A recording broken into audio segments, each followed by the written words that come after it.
કેમ છો મિત્રો? મજામાં? હવે આપણે આગળ વધીએ છીએ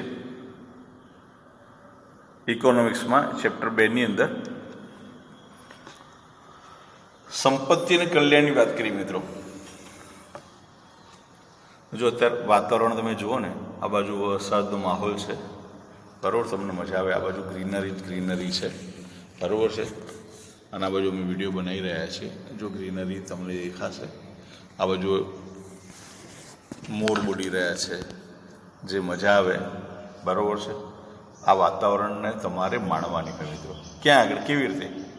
તો તમે બી આ જ્યારે વિડીયો જુઓ ને ત્યારે તમારી ગેલેરીમાં બેસવાનું અથવા તો બારી ખોલીને બેસવાનું, જે આજુબાજુ સરસ મજાનો ઠંડો પવન આવે, થોડા રીમઝીમ થોડો વરસાદ આવે છે, અને જે આ માહોલ છે, આનો આનંદ છે ને, આ કુદરત કહેવાય. કુદરતનો આનંદ લેવાની બહુ ખરેખર મજા આવે મિત્રો, બરાબર. તમારે બી આપણે જઈ શકતા નથી બહાર, કેમ વાંધો નહીં, પણ ગેલેરીમાં બેસી અને આ વિડીયો નિહાળતા વિડીયો જોતા અભ્યાસ કરતા હિંચકામાં બેસી અને સરસ મજાના વાતાવરણને માણીએ મિત્રો.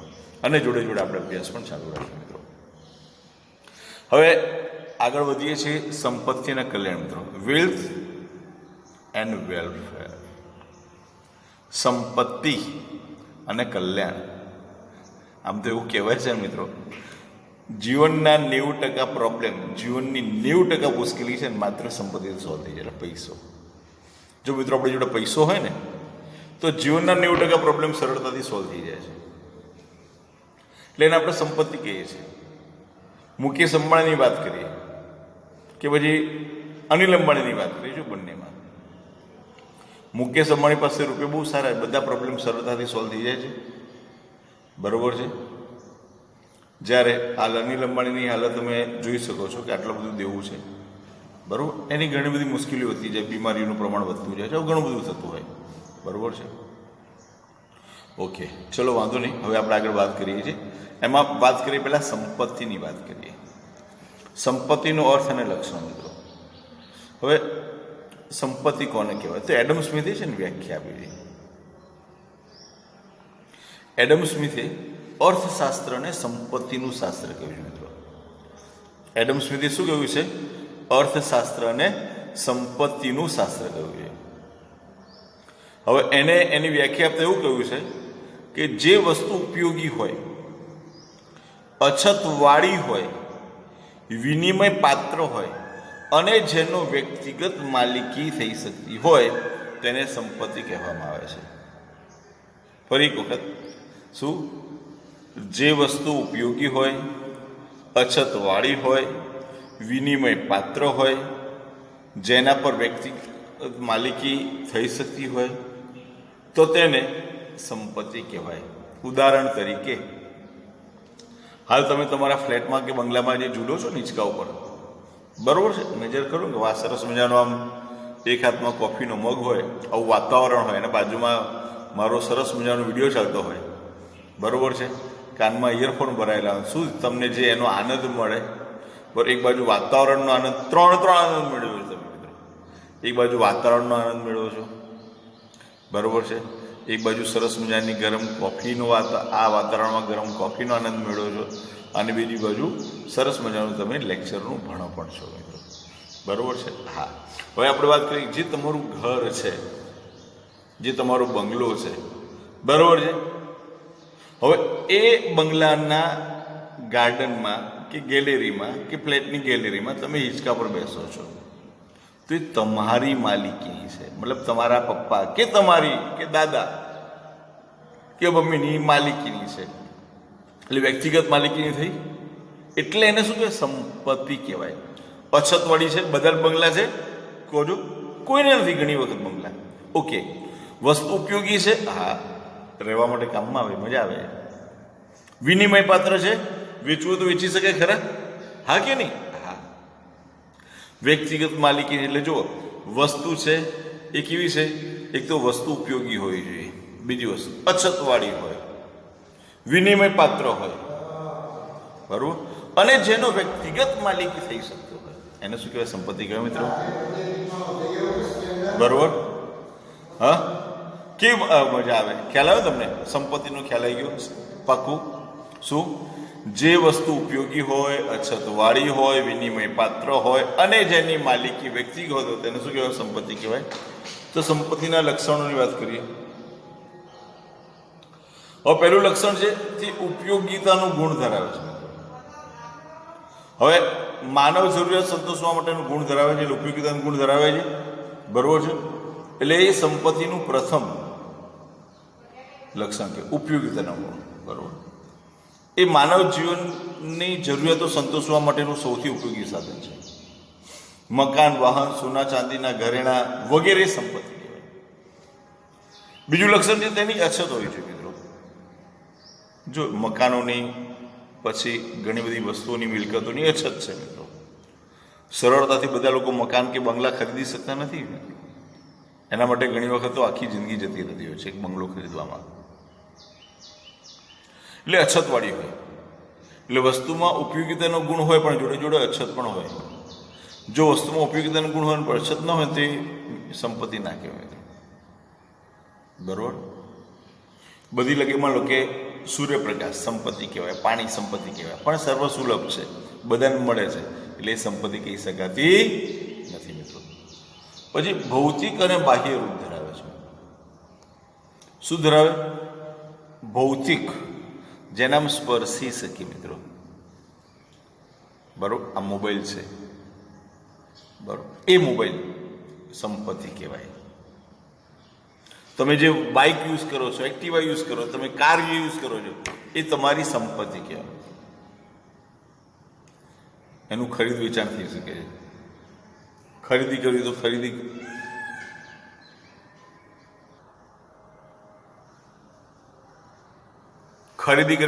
કરી શકો છો મિત્રો. બરોબર છે. હવે જો તેનો માલિકી એક નક્કી થાય છે, તેનો વારસો પણ નક્કી થાય છે, અને ચોક્કસ વિચાર કે સમૂહને પણ સંપત્તિ ગણવામાં આવે મિત્રો. કોઈ વ્યક્તિ આઈડિયા આપે, વિચારવાની શક્તિ, અને એ આઈડિયા એક સંપત્તિ થઈ જાય મિત્રો. એના ઉદાહરણ આપો. વોટ્સઅપ એક આઈડિયા હતો મિત્રો. ફેસબુક એક આઈડિયા હતો, અને એની ઉપર કામ કર્યું. આજની તારીખમાં સંપત્તિ થઈ ગઈ મિત્રો. ખ્યાલ? આપણે અત્યારે આઈપીએલની સ્પોન્સરશિપ જે કંપની મેળવી હોય, ડ્રીમ11, એ શું હતું? એક આઈડિયા જ હતો ને મિત્રો. એ આઈડિયા હતો, અને એ આઈડિયાને આજની તારીખમાં એ 800 કરોડ રૂપિયાથી પણ મોટી કંપની બની ગઈ મિત્રો. ડ્રીમ11. આ વિચારવાની શક્તિ છે. બરોબર. આ વિચારવાની શક્તિ છે ને મિત્રો, એ પણ એક છે ને સંપત્તિ કહેવાય. બરોબર. જેને આપણે ચોક્કસ રીતે એનું રિસર્ચ કરીએ છીએ અને એને આગળ કામ કરીએ છીએ. બરોબર. પણ જો માત્ર વિચારવાથી સંપત્તિ ન બને, વિચારી અને એનો ઉપયોગ કરવામાં આવે તો જ સંપત્તિ બની શકે. માત્ર વિચાર માત્ર સંપત્તિ હોતા નથી. પછી મિત્રો વિનિમય પાત્ર હોવું જોઈએ. એ કેવી હોવી જોઈએ? વિનિમય પાત્ર, કે જે વસ્તુ ઉપયોગી હોય પણ વિનિમય પાત્ર ન હોય તો સંપત્તિ નથી.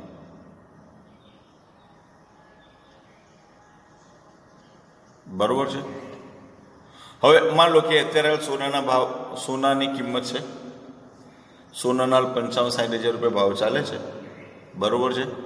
હવે આ કિંમતે આપણે સોનું ખરીદીએ અથવા આ કિંમતે આપણે સોનું વેચીએ તો સામે વ્યક્તિ આ સોનું લઈ લેશે. એટલે વિનિમય મૂલ્ય ધરાવે છે, એટલે એ સંપત્તિ છે મિત્રો. બરોબર છે. પછીનું લક્ષણ છે ટકાઉપણાનો ગુણ. જો સંપત્તિ છે ને ટકાઉપણાનો ગુણધર્મ ધરાવે છે. જે વસ્તુ નાશવંત હોય તો જેનો જથ્થો લાંબા સમય સુધી ટકી શકાતો નથી, સંપત્તિ ગણી શકાતી નથી.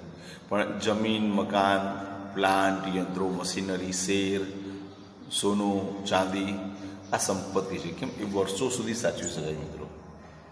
બરોબર. હવે એની સામે જો શ્રમિકનો શ્રમ, શિક્ષકનું જ્ઞાન, ખેડૂતના ઉત્પાદિત નાશવંત વસ્તુઓ એ સંપત્તિ કહી શકાતી નથી. કેમ? એ અમુક સુધી જ હોય.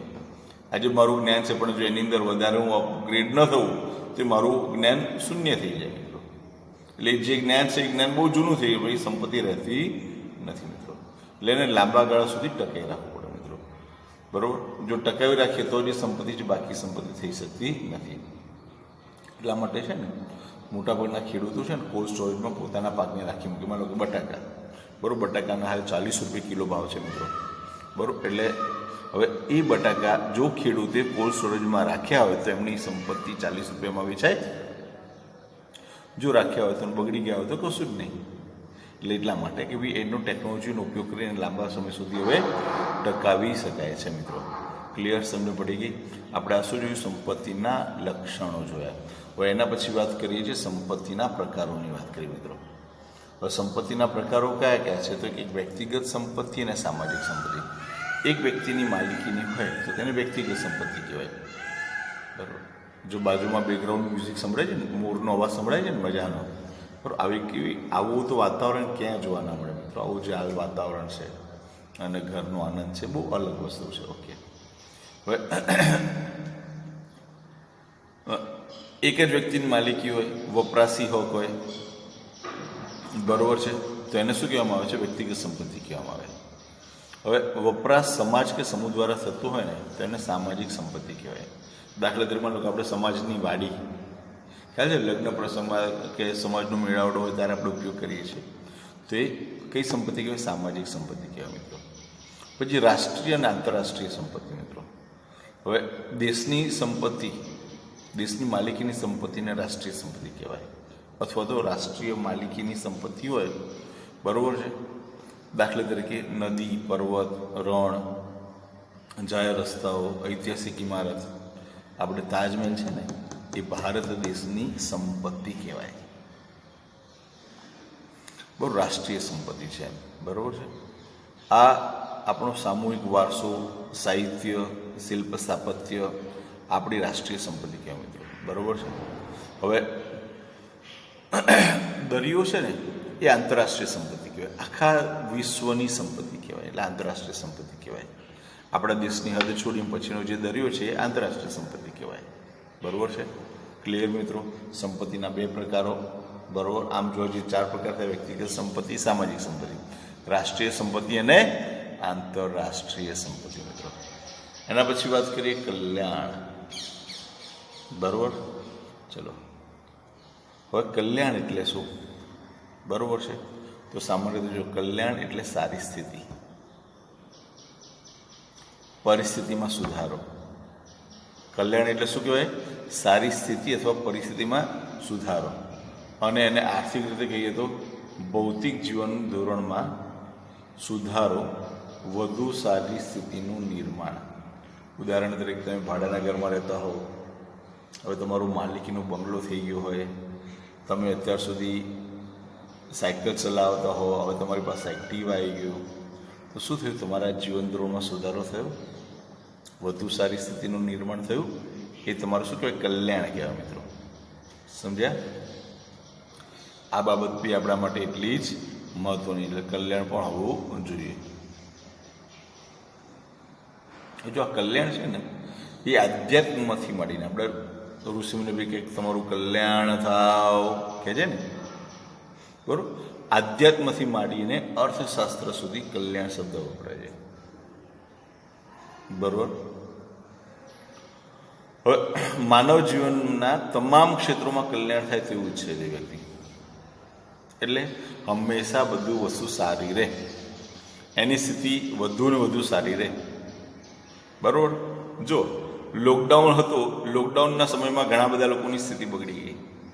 મુકેશ અંબાણીની લોકડાઉનમાં એની સ્થિતિ સુધરી ગઈ, બરાબર. અને વધુ સારી સ્થિતિનું શું થયું? નિર્માણ થયું, બરાબર. ટૂંકા ગાળા માટે પણ એ શું ઈચ્છતા હોય કે ભાઈ કાયમી ધોરણે એનું કલ્યાણ થાય. અર્થશાસ્ત્રમાં કલ્યાણની બે રીતે વાત કરીએ: વ્યક્તિગત કલ્યાણ અને સામૂહિક કલ્યાણ મિત્રો, બરાબર. વ્યક્તિગત કલ્યાણ અને સામૂહિક કલ્યાણ. હવે એની વાત કરીએ છીએ. હવે કલ્યાણ છે ને મિત્રો એ ગુણાત્મક પરિવર્તન છે, બરાબર છે. એટલે એને માપવા હોય તો ઘણી વખત માપવા મુશ્કેલ બની જાય. આપણે રૂપિયા ગણવા તો રૂપિયા ગણી શકીએ, રૂપિયા તમારા પાકીટમાં કેટલા રૂપિયા પડ્યા છે, વોલેટમાં કેટલા છે, તો કંઈક 2000 પડ્યા છે, 500 પડ્યા છે, માપી શકાય છે. પણ 500 રૂપિયા હોવાથી તમને કેટલું કલ્યાણ મળે છે માપી શકાતું નથી મિત્રો. ખ્યાલ આવ્યો? એટલે એ બધી બાબત બહુ જરૂરી છે. એટલે આર્થિક વિકાસની સાથે સંકળાયેલી બાબતો, કલ્યાણનો મોટો આધાર આવકની વૃદ્ધિ કરતાં આવકની યોગ્ય વહેંચણી પર છે મિત્રો. કેમ યોગ્ય વહેંચણી પર છે? આવકમાં વધારો થયો, મુકેશ અંબાણીની આવકમાં વધારો થયો, એમાં આપણને શું? આપણી આવકમાં થોડો વધારો થયો, એમાં લો કે એની સંપત્તિમાં 5 ગણો વધારો થઈ ગયો કે 3 ગણો વધારો થઈ ગયો, આપણે શું ફેરફાર થયો? હા, પણ બધાની આવકમાં વધારો થાય, બધાની સંપત્તિમાં વધારો થાય તો એ બાબત આપણા માટે યોગ્ય છે. એના પછી વાત કરી સંપત્તિ અને કલ્યાણનો સંબંધ. શું વાત કરીએ? સંપત્તિ અને કલ્યાણનો સંબંધ. વ્યક્તિની સંપત્તિમાં વધારો થાય ત્યારે કલ્યાણમાં પણ વધારો થાય. બરોબર? વ્યક્તિની સંપત્તિમાં વધારો થાય ત્યારે કલ્યાણમાં પણ વધારો થાય. પણ દેશની સંપત્તિમાં વધારો થાય ત્યારે લોકોનું કલ્યાણ થાય છે? હા કે ના? વિચારો. આ બાબત સાચી નથી. એટલે દેશની સંપત્તિમાં વધારો થાય તો લોકોનું કલ્યાણ થાય એ બાબત 100% સાચી નથી. કેમ કે દેશની સંપત્તિમાં લોકો મારી આવકમાં વધારો થાય તો બી દેશની આવકમાં વધારો થાય. કેમ? એટલું ટેક્સ વધારે ભરવાનું છું. મારી આવકમાં વધારો થયો, દેશની આવકમાં પણ વધારો થયો, ટેક્સ વધારે મળે એટલા માટે. તો મને આનંદ મળશે, પણ તમને આનંદ મળશે? ના, નહીં મળે. હું મારી મર્સિડીઝ કાર ચલાવતો હોઉં તો મને આનંદ મળે છે. એટલે મારી આવક વધવાથી મને આનંદ મળે છે, મારું કલ્યાણ થાય છે. મારી આવક વધવાથી દેશની આવક વધે છે, પણ દેશની આવક વધવાથી દેશનું કલ્યાણ થાય છે, પણ દેશના લોકોનું થતું નથી. કલ્યાણ ત્યારે જ થાય કે જ્યારે આપણે આ સમજો, જ્યારે આપણે શું કરતા હોય, આપણી આવકમાં વધારો થાય ત્યારે. ક્લિયર? સમજ પડી ગઈ? ઓકે.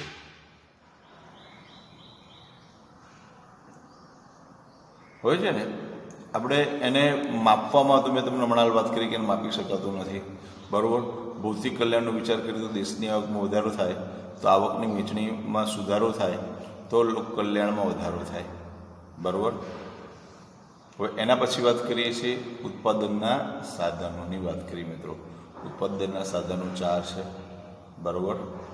એ 4 સાધનોની આખી આપણે સમજૂતી મેળવી લઈએ. બરાબર છે? પછી આવશે ઉત્પાદન ચક્રની વાત કરીશું. એટલે આપણે આ ટોપિકમાં આટલા ઉત્પાદન ચક્રના તબક્કા, બરાબર, એટલે આખો આ ટોપિક આપણો પૂરો થશે મિત્રો. બરાબર છે? એટલે હવે ઉત્પાદનના સાધનોની વાત હવે પછીના લેક્ચરમાં આપણે કરીશું. બરાબર છે? એટલે તમારા મગજમાં તમને થોડું વધારે ઓવરડોઝ ન લાગે. બરાબર છે?